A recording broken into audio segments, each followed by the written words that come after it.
Is it confounding?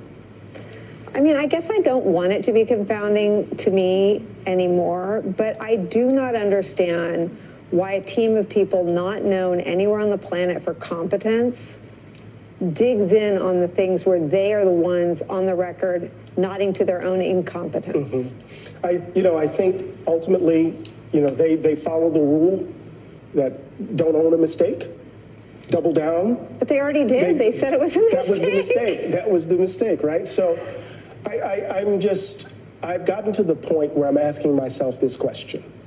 Widen the aperture for a quick second.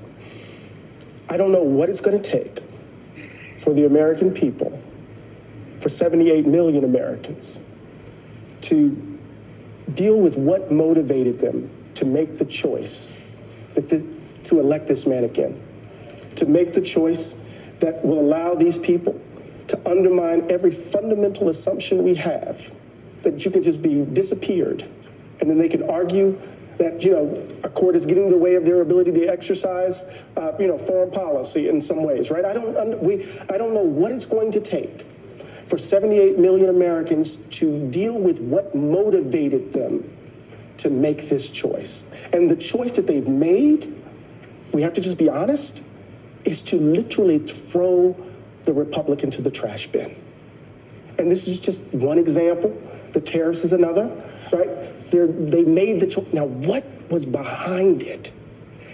We have to grapple with it, because it's the snake, it's the beast coiled up in the heart, the bosom of the country, as Frederick Douglass said. And the fact that they are doubling down on this shows you what kind of human beings they actually are. Say more.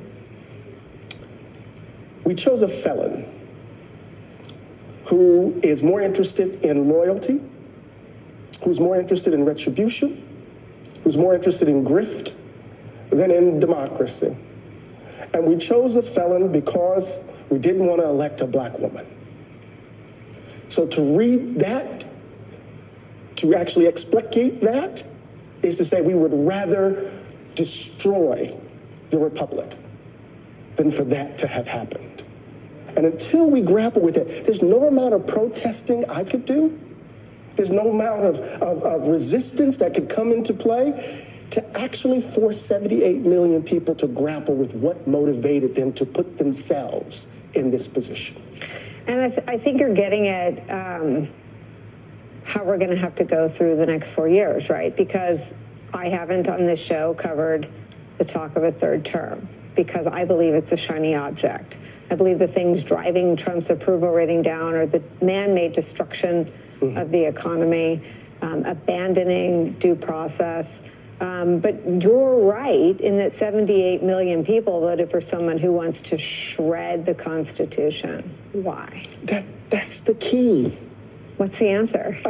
There is a sense in which the underbelly of the country, what Melville was writing about, right? That there's this sense, this tragic dimension of the American project, where the extension of basic democratic principles, the idea that dignity and standing should be accorded to anyone, no matter their gender, no matter where they're from, no matter their color, that has been challenged because some people believe that by definition they ought to be superior to others, and that the country should be organized in such a way to ensure that fact. And we have been willing to do monstrous things in defense of it.